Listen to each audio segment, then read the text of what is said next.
Esse filme começa em 1857, nos confins mais remotos e gélidos do norte. Uma embarcação se encontra completamente imobilizada, presa em um gelo implacável. O capitão do navio tenta desesperadamente motivar sua tripulação, insistindo que eles precisam abrir caminho e se libertar o mais rápido possível, pois o objetivo daquela expedição é alcançar o Polo Norte. Contudo, a urgência é abruptamente interrompida quando o capitão distingue um som ao longe. Uma explosão ecoa sobre a vasta planície congelada. Ele e seus homens correm imediatamente em direção ao barulho. O cenário que encontra ao chegar é absolutamente aterrador, com sangue espalhado por toda a paisagem ali. E, em meio à carnificina, eles localizam um homem ferido que sofre com a perna gravemente fraturada. Durante um exame mais atento, eles percebem algo bizarro. O membro ferido do sobrevivente é, na verdade, uma prótese. Nesse exato momento, um rosnado baixo e profundamente ameaçador ecoa ali. Sem hesitar, os marinheiros carregam o homem ferido de volta para a aparente segurança do navio, se preparando para enfrentar qualquer criatura que esteja lá fora. A suposição inicial é de que se trata de um urso, mas os disparos de suas armas se mostram completamente inúteis. As balas simplesmente não causam efeito algum naquele ser. Quando os tiros falham, a verdade terrível se impõe à tripulação. Eles precisam retornar ao navio imediatamente. Então, a criatura demonstra uma eficiência brutal, começa a massacrar os membros da tripulação e, com uma agilidade sobrenatural, escala a lateral da própria embarcação. Então, para o horror de todos, ela fala com uma voz esquisita, exigindo: entregue ele para mim. Fica claro que seu único objetivo é o homem ferido, que eles acabaram de libertar. Em um ato de pura bravura, um dos tripulantes ataca a besta com um bacamarte, conseguindo atingi-la em cheio e derrubá-la de volta para o gelo. Infelizmente, nem mesmo o tiro a queima-roupa é suficiente para detê-la. A criatura ainda está viva. A tripulação, em pânico, rapidamente recolhe a escada de acesso, numa tentativa desesperada de mantê-la afastada, mas a força daquele ser é sobre-humana. Ela começa a agarrar o casco e a inclinar o navio inteiro, ameaçando virá-lo sobre o gelo. Resta apenas uma única carga de bacamarte. Assim, o capitão, em uma decisão de fração de segundos, mira não na criatura, mas no gelo frágil próximo a ela. O disparo estilhaça a superfície e a criatura finalmente despenca nas águas congelantes abaixo, desaparecendo no meio da escuridão. Após o confronto aterrorizante, eles finalmente cuidam dos ferimentos do homem resgatado, que se identifica como Victor. Ele, no entanto, traz um aviso sombrio que gela a espinha do capitão. A criatura retornará. Ela, segundo Victor, continuará a caçá-los até eliminar todos a bordo, um por um, até que eles entreguem o próprio Victor. Ele insiste que aquela coisa não pode morrer e voltará especificamente para buscá-lo. Victor, desesperado, faz com que os homens prometam que, quando a criatura aparecer, eles o lançarão no gelo para que ela o leve e poupe os demais marujos. O capitão perplexo pergunta que tipo de ser é aquele e quem no mundo poderia ter sido o responsável por criar tal monstruosidade. A resposta de Victor é um sussurro que ecoa com o peso da culpa. Fui eu que criei, ele diz. Ele então se apresenta formalmente como Victor Frankenstein, um nome que seu pai lhe deu e que ironicamente carrega o significado de conquistador. É nesse ponto que Victor começa a narrar sua trágica história, explicando como tudo aquilo começou. A infância de Victor foi vivida quase que exclusivamente ao lado de sua mãe. Seu pai, um barão e cirurgião de renome, era uma figura majoritariamente ausente, cuja presença era imponente e fria. família, o casamento de seus pais fora um arranjo puramente comercial. O pai de Victor desposou sua mãe interessado exclusivamente em seu dote substancial e em sua linhagem nobre, não por afeto. Nas raras ocasiões em que o pai estava em casa, toda a residência, incluindo os servos da família, se curvava às suas vontades tirânicas. Ele chegava a ponto de forçar a mãe de Victor, que estava grávida, a consumir carne contra a vontade dela, insistindo rigidamente que ela precisava de proteína para o feto. Diariamente, o jovem Victor se sentava em silêncio diante de uma estátua de seu anjo da guarda e rezava, tendo como constante pano de fundo os gritos de seus pais ecoando pela casa. Era comum que sua mãe, sobrecarregada pela pressão, desmoronasse emocionalmente, buscando o consolo do pequeno Victor, abraçando ele enquanto chorava muito. O pai de Victor, por sua vez, nutria um desprezo evidente por ambos, tratando eles como fardos. A educação de Victor era ministrada pelo próprio pai e o garoto, apesar do ambiente hostil, demonstrava uma inteligência notável. Contudo, a disciplina era severa. Sempre que Victor falhava em responder alguma pergunta acadêmica, o castigo era severo, mas o pai não feria ele nas mãos com a palmatória, pois Victor estava destinado a seguir a carreira de cirurgião e precisava de mãos firmes. Em vez disso, o castigo era um golpe direto no rosto para humilhar ele ainda mais. A tragédia que definiria seu futuro ocorreu certo dia, logo após uma das partidas de seu pai. A condição da mãe de Victor, já fragilizada, piorou drasticamente. A gravidez sofreu complicações severas e inesperadas, e o jovem Victor, desesperado, chamou pelo pai. O varão retornou e realizou uma cirurgia de emergência em sua esposa, mas ela não resistiu ao procedimento. Ele conseguiu salvar apenas o recém-nascido. A morte da mãe de Victor devastou ele. A luz de sua vida se apagou e a escuridão tomou conta de sua alma. Para piorar seu tormento, seu irmão mais novo, William, recebeu uma criação totalmente oposta à sua. O pai de Victor dedicava a William todo o amor e afeição que sempre negara ao seu primogênito, o que encheu Victor de um ciúme corrosivo. Além da dor, do luto e da inveja, Victor era assombrado pelo fato perturbador de que sua mãe havia morrido durante um procedimento realizado pelo médico mais famoso da época, que era o seu próprio pai. Essa dúvida o consumia até que um dia ele decidiu confrontar o pai, acusando ele diretamente. "Você deixou ela morrer, não foi?" O pai se defendeu, alegando friamente ter tentado de tudo para salvá-la, mas a morte era uma barreira intransponível que ninguém jamais havia conseguido passar. A resposta de Victor, nascida do ódio e da dor, se tornou o seu juramento: "Então eu conquistarei a morte." Naquela mesma noite, atormentado, Victor teve uma visão. Um anjo sombrio apareceu para ele em seus sonhos, lhe trazendo uma promessa. Ele teria o domínio absoluto sobre as forças da vida e da morte. Ele se tornaria um cirurgião tão grandioso quanto o seu pai, superando ele em tudo, tanto em ambição quanto em seu alcance. Retornando abruptamente ao presente angustiante no navio, a criatura consegue romper a grossa camada de gelo, emergindo novamente das águas escuras. Ignorando o perigo imediato, Victor prossegue com sua narrativa. Ele explica que, após a morte da mãe, a fortuna da família foi completamente dizimada, resultado de 2 revoltas de escravos e um incêndio devastador na plantação que pertencera a ela. Pouco tempo depois, seu pai também faleceu, deixando os filhos órfãos. E, com o patriarca morto, a família se dividiu. William foi morar com parentes distantes em Viena, enquanto Victor, agora livre, seguiu para Edimburgo. Foi lá, na Escócia, que durante décadas ele se dedicou obsessivamente a tentar expandir os limites estreitos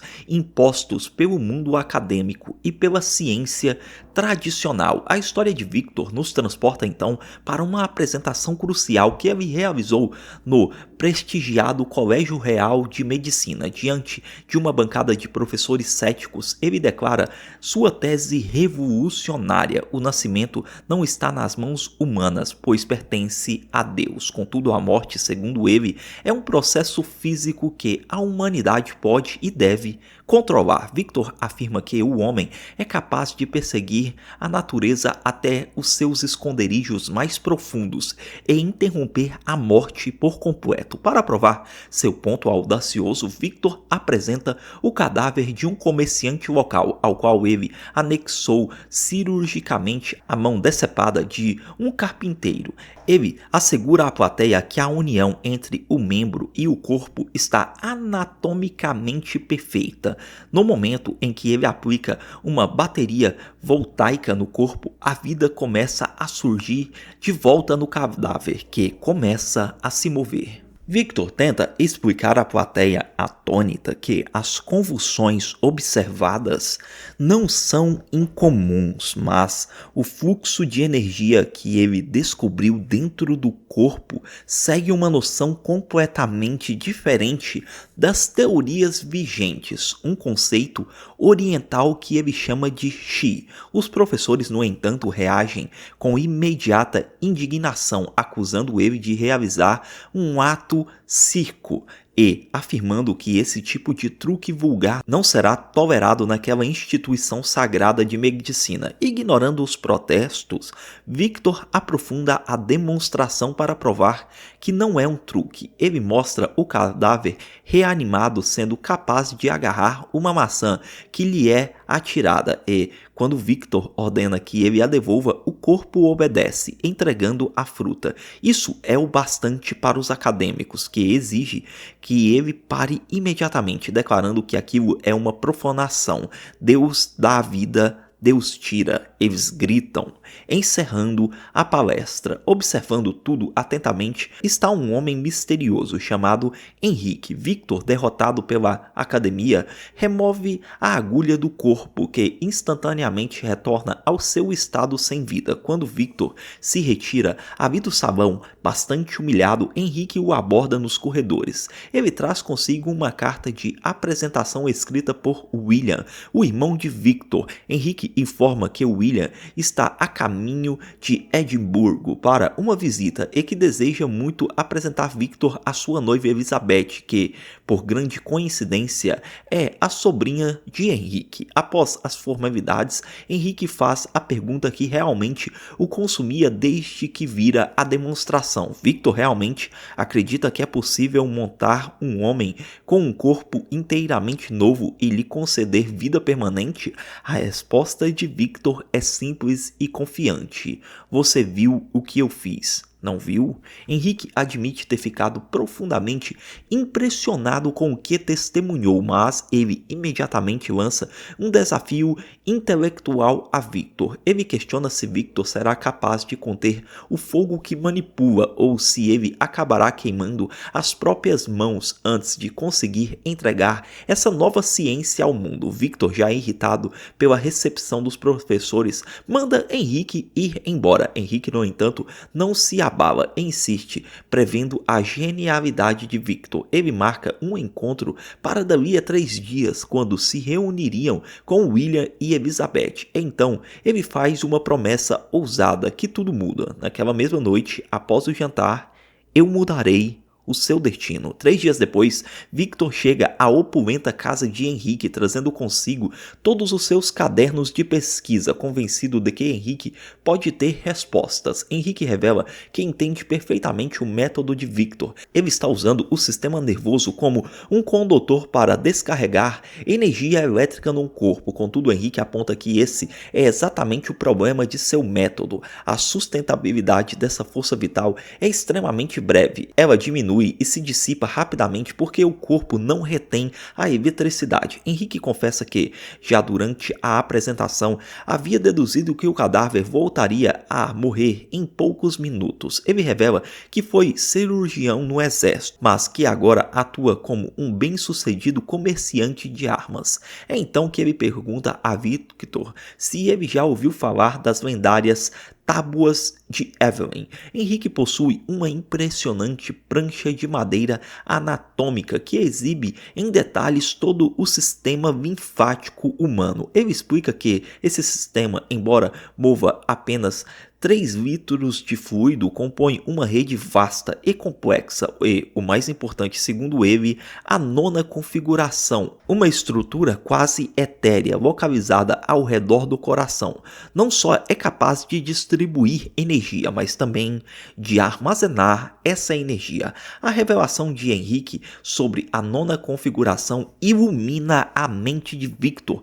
Ele finalmente compreende que o segredo da distribuição e armazenamento da energia que ele manipula reside próximo à coluna vertebral. Percebendo a epifania do jovem cientista, Henrique imediatamente formaliza sua proposta. Ele está disposto a financiar a pesquisa de Victor com recursos que são, para todos os defeitos, ilimitados.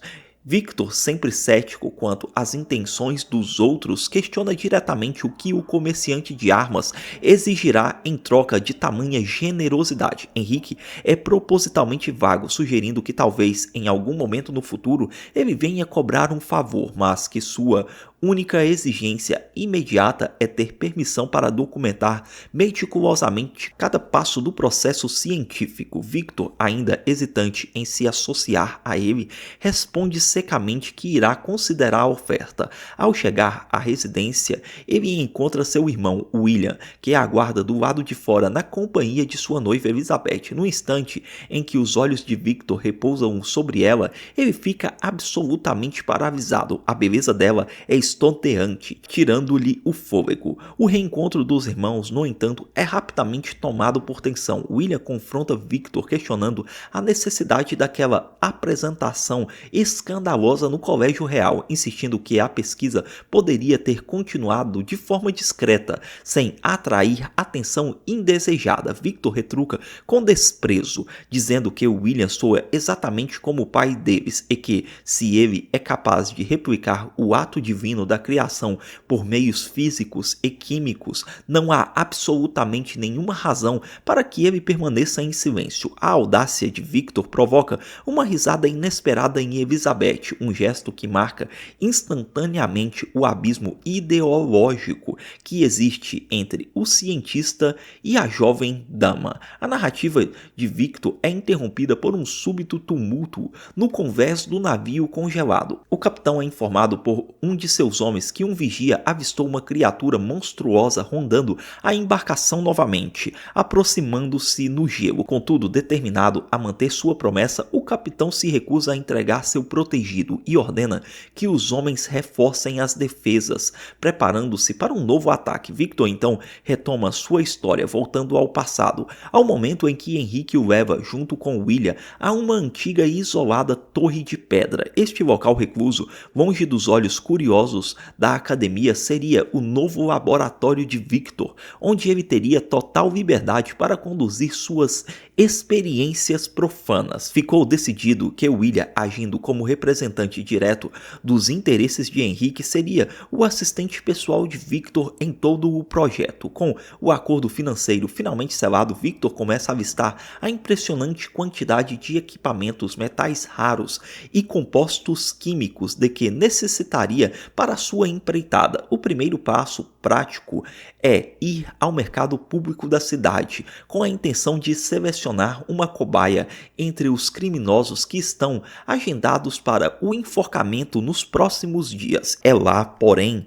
em meio à multidão e ao caos do mercado, que seus olhos se desviam do trabalho e se fixam novamente na figura de Elizabeth, que caminhava sozinha por ali. Intrigado com a presença dela bem naquele lugar, Victor decide segui-la à distância. Ele a observa entrar em uma igreja e se dirigir ao confessionário. Num impulso audacioso e transgressor, movido por uma curiosidade incontrolável, Victor entra sorrateiramente no compartimento vago do padre, esperando para ouvir o que ela tem a dizer. Elizabeth começa sua confissão admitindo que tem sido atormentada por pensamentos perversos, direcionados especificamente ao irmão de seu noivo. Quando Victor, disfarçando a voz, a questiona se esses pensamentos são de natureza carnal ou de luxúria, ela nega veementemente. O que ela sente, ela explica, é um ódio profundo. Ela o considera uma pessoa repugnante, grotesca em sua arrogância, alguém que tenta desesperadamente controlar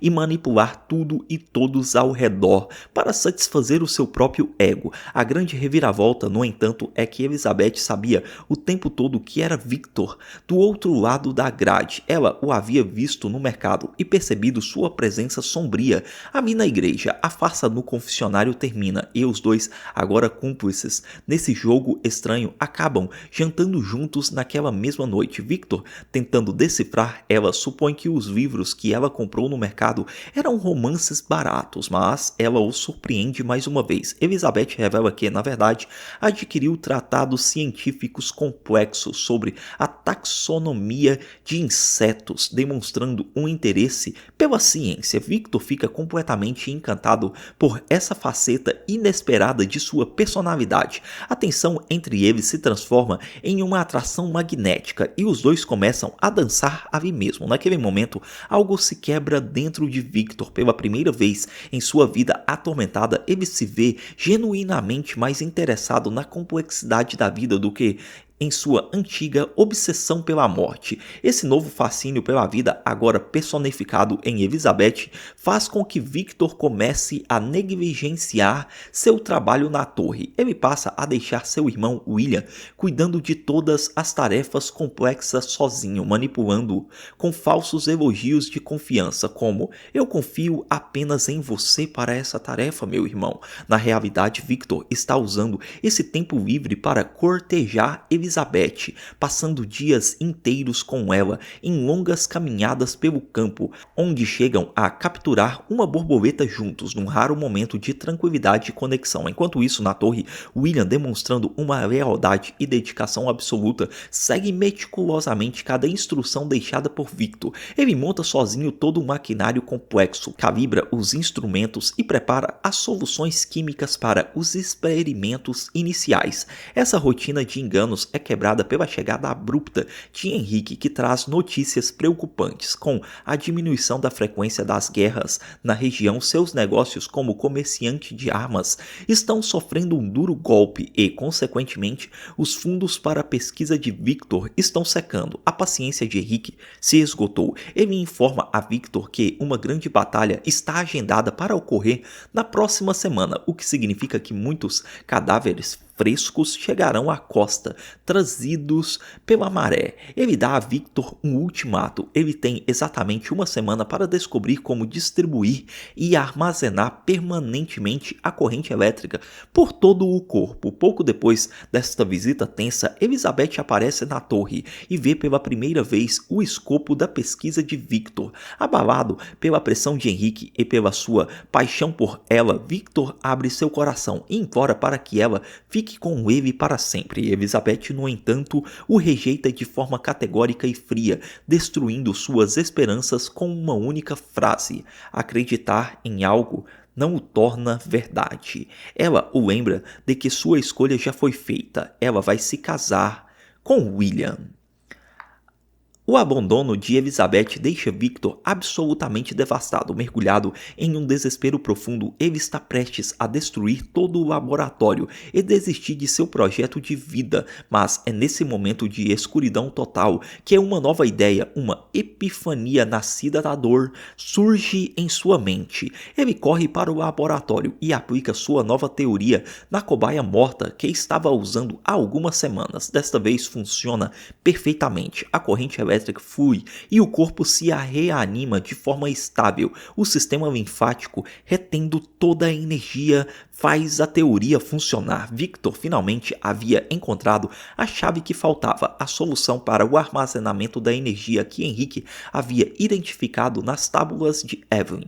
Revigorado pelo sucesso e pelo prazo de Henrique esgotando, ele segue para o campo de batalha recente. Em meio aos corpos mutilados dos soldados, ele procura um espécime adequado, focando em homens de grande estatura, pois ele deduz que a escala tornará o trabalho de implementação de seu sistema mais fácil. Ele não se limita a um corpo só, ele seleciona e corta as melhores partes de vários cadáveres diferentes, costurando elas meticulosamente na torre para montar um único ser, um mosaico de homens mortos. Durante todo esse processo macabro, Henrique está presente, documentando friamente cada incisão e sutura em sua câmera fotográfica. Com a criatura grotesca finalmente montada sobre a mesa de operação, Victor conecta terminais de bateria no corpo, fazendo os preparativos finais. O destino parece sorrir para ele, pois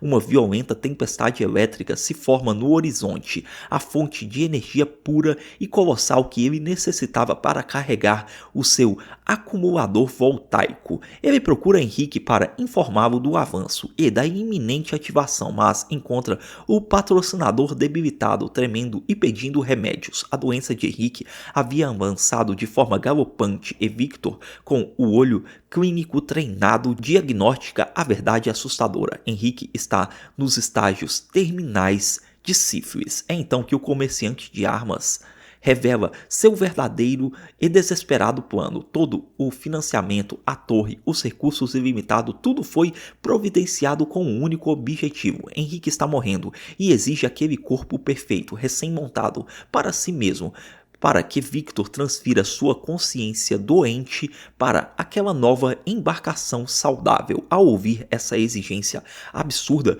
Victor se recusa terminantemente. Ainda não está pronto, ele diz. Ele ignora os protestos de Henrique e sobe ao topo da torre para instalar as longas hastes de prata que atrairão os raios. Henrique, desesperado, o segue, tentando suborná-lo, oferecendo dinheiro, qualquer coisa, até mesmo Elizabeth. Victor, porém, é impiedoso e rejeita a oferta, afirmando que a doença já se espalhou por todo o corpo de Henrique e que ele está apodrecendo por dentro. A resposta é um não definitivo. Furioso, Henrique agarra uma peça vital do equipamento de Victor, ameaçando destruir todo o experimento. Os dois então lutam no topo da torre, em meio aos ventos uivantes da tempestade. No meio da briga, Henrique se desequilibra e cai acidentalmente para a morte, dezenas de metros abaixo. Victor então corre para o pátio, confirma que seu patrocinador está morto, porém ele não demonstra nenhum tipo de remorso. Sem perder nenhum segundo, Victor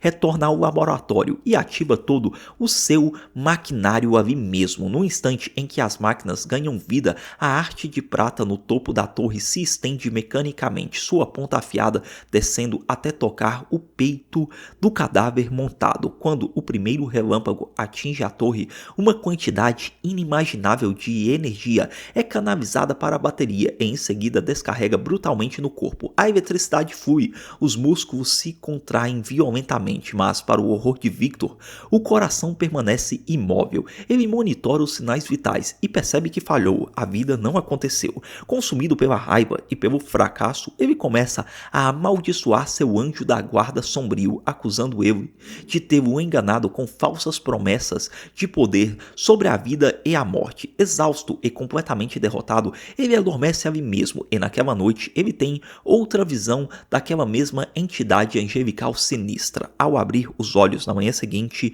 Victor se depara com a criatura de pé, observando ele em silêncio. Ela está viva. Incrédulo, Victor se aproxima do ser. Ele começa a se comunicar com ele através de gestos simples, apontando para a luz do sol que entra pela janela. Cautelosamente, ele remove as bandagens que cobriam o rosto da criatura e, num primeiro ato de paternidade, diz o próprio nome Victor. A criatura, com dificuldade, processa o som e repete o nome. O milagre estava completo então, seu coração estava batendo.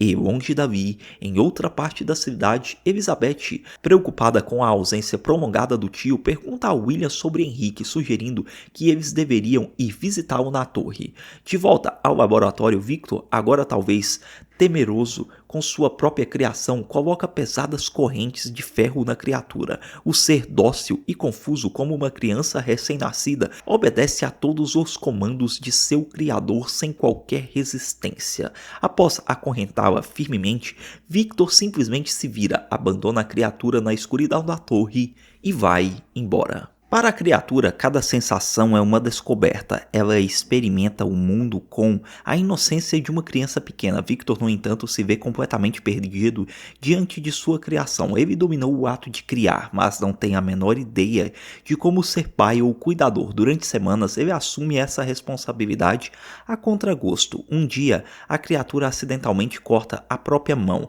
A reação de Victor é de raiva, mas a sua fúria se transforma em choque quando, diante de seus olhos, a ferida da criatura regenera instantaneamente. A dor e a confusão fazem a criatura ficar agitada e Victor tenta acalmar ela. A tensão aumenta com a notícia de que Elizabeth e William estão a caminho da torre. Apavorado, Victor decide prender a criatura novamente com pesadas correntes. Ele está obcecado em provar que o ser possui inteligência, precisando ouvir qualquer palavra que não seja seu próprio nome. Contudo, não importa quantas vezes Victor implore para que ela repita palavras diferentes, a criatura permanece em silêncio, parecendo desenvolver um medo profundo de seu criador. Victor, frustrado, a questiona: "Por que você tem medo de mim?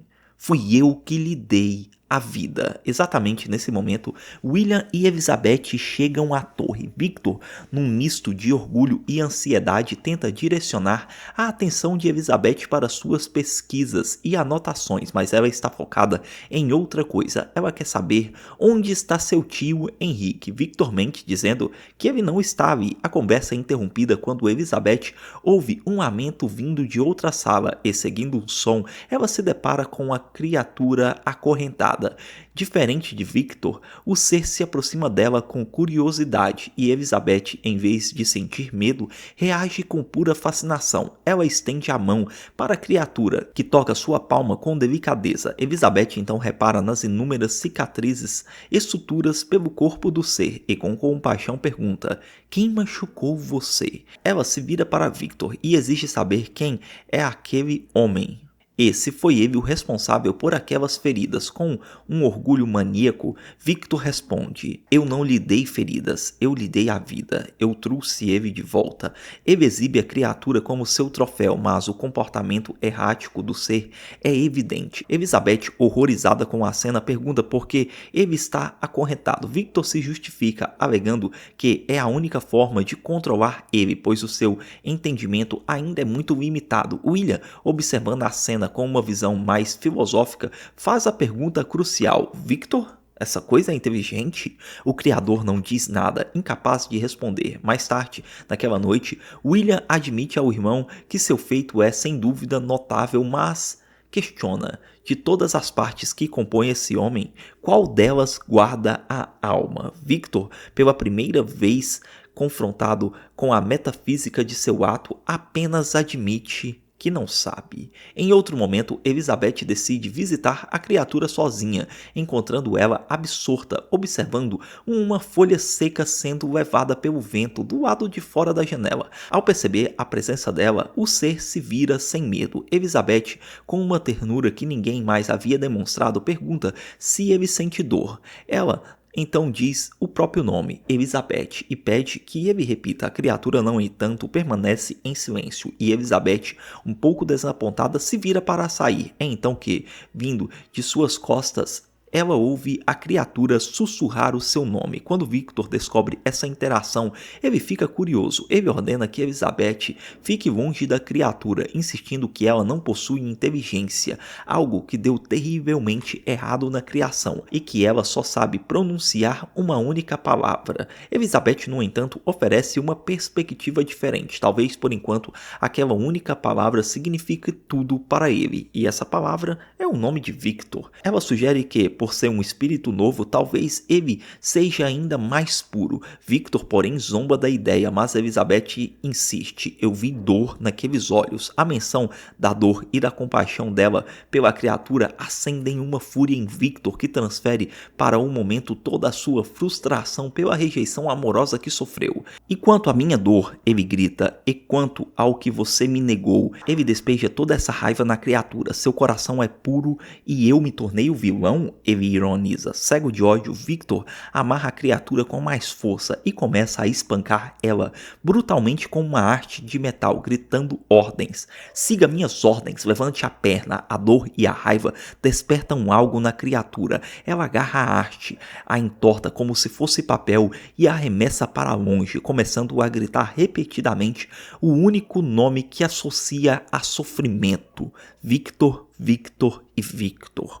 O surto de violência da criatura é a prova que Victor precisava. Ele corre até o William e mente dizendo que cometeu um erro terrível e que o ser é extremamente perigoso. Para selar seu argumento, ele mostra ao irmão o corpo em decomposição de Henrique, afirmando falsamente que a criatura eliminou ele num acesso de fúria incontrolável. Ele ordena que William pegue Elizabeth e fuja imediatamente da torre, proibindo-o de contar a ela a verdade sobre o que aconteceu. William, chocado, obedece. Antes de partir, ele faz uma última pergunta a Victor: quanto tempo essa criatura vai viver? A resposta de Victor é fria e definitiva: muito pouco. Assim que os dois partem, Victor começa a espalhar combustível e preparar tochas, determinado a apagar o seu fracasso com fogo. No entanto, na carruagem em movimento, Elizabeth é tomada por uma sensação terrível de premonição. Ela exige que William retorne à torre, ameaçando saltar do veículo em movimento se ele não o fizer. De volta ao laboratório, Victor olha para a criatura uma última vez e lhe oferece um ultimato perverso: diga uma palavra nova e eu o perdoarei. A criatura, sem entender a armadilha, pronuncia a única palavra que aprendeu: Elizabeth. Ouvir o nome dela vindo daquela boca foi a gota d'água para Victor. Consumido pelo ciúme, ele vai para fora e ateia fogo na estrutura. As chamas rapidamente consomem a torre e a criatura, presa lá dentro, grita desesperadamente por seu criador. Num súbito e talvez tardio ataque de consciência, Victor tenta saltar para dentro, mas uma explosão maciça arremessa ele para longe, quebrando sua perna no impacto. A torre inteira desmorona numa bola de fogo, exatamente no momento em que William e Elizabeth retornam, testemunhando apenas a destruição final. A história de Victor Frankenstein, contada ao capitão do navio, termina ali, mas a criatura, agora revelada a bordo daquela mesma embarcação congelada, irrompe o silêncio. Meu criador contou sua versão, diz ela. Agora ouça a minha. A criatura começa sua própria narrativa, explicando que, quando o fogo começou na torre, ela chamou incessantemente Victor. Ao perceber que ele havia abandonado para morrer, a fúria e o instinto de sobrevivência dominou a criatura. Ela usou sua força sobre-humana para quebrar as correntes e, seguindo o fluxo da água que entrava no porão da torre, ela escapou da estrutura em chamas, caindo eventualmente no mar.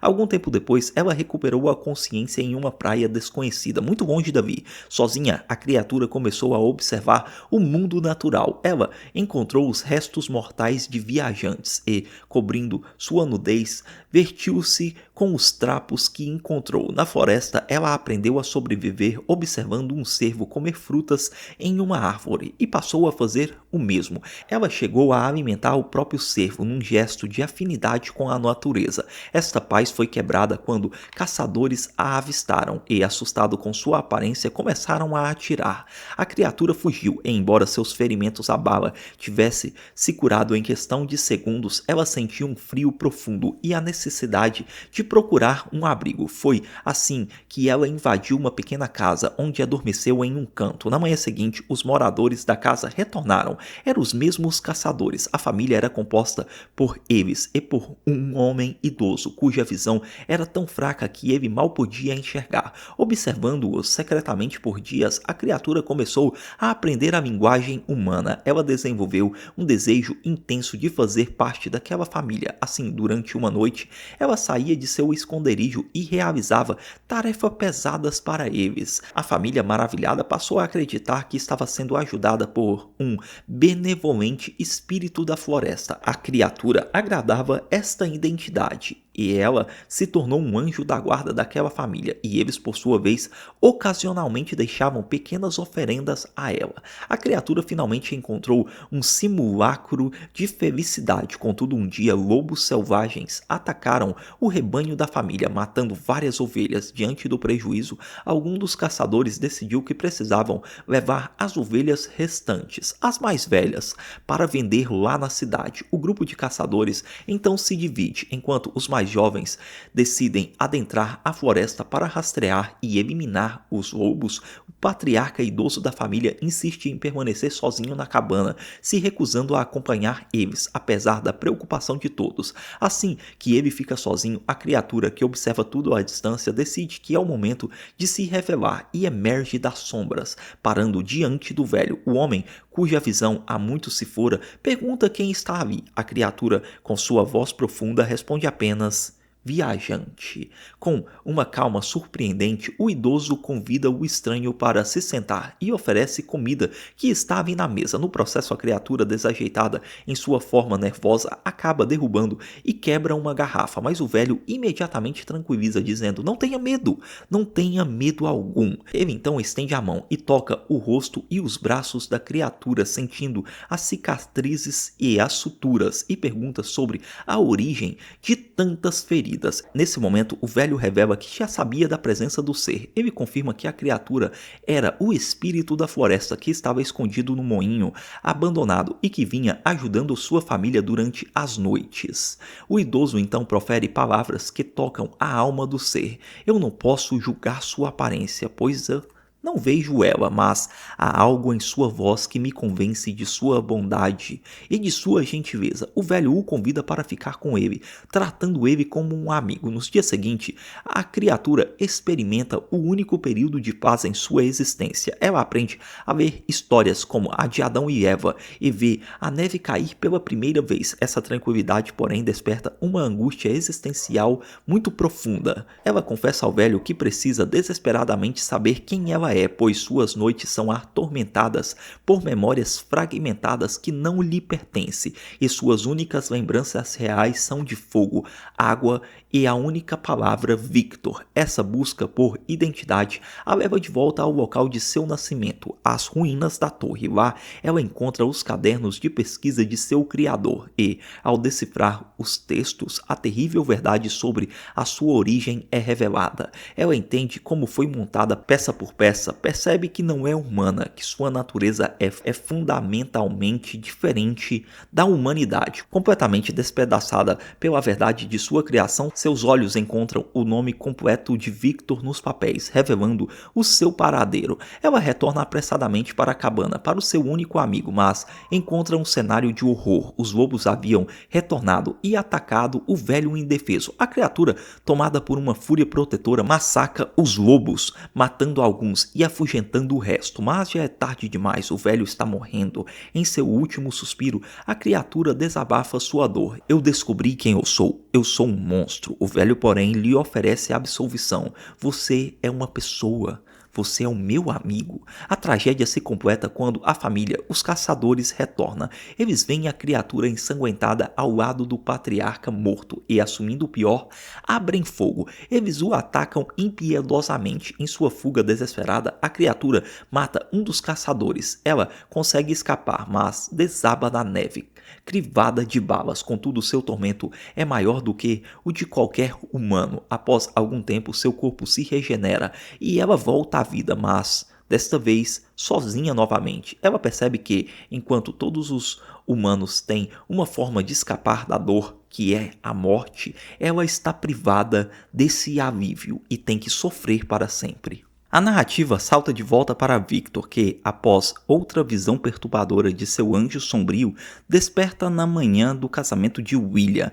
E, em uma tentativa fútil de redenção, Victor procura Elizabeth antes da cerimônia, alegando que sua obsessão doentia por ela havia passado e oferecendo seus parabéns. Elizabeth, ainda furiosa pelo passado e pela morte de seu tio Henrique, não aceita as desculpas e esbofeteia ele, expulsando-o.